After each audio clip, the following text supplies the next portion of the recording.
How do I spend my 12 p.m. to 3 p.m.? Of course, work pa rin.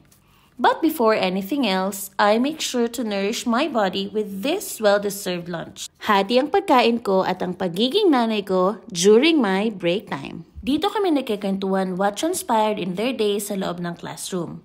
Kung gaanong karami ang natutunan nila, kung gaanong ka-happy ang teachers nila, at kung minsan, kung gaanong ka-upset. I am a teacher, of course I can relate. By the way, this was taken on the day of my subjects exam, kaya pila-pila ang mga test papers for my checking.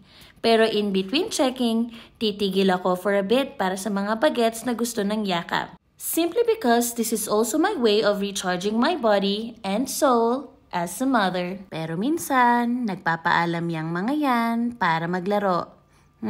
Sige na nga. So ayun na nga.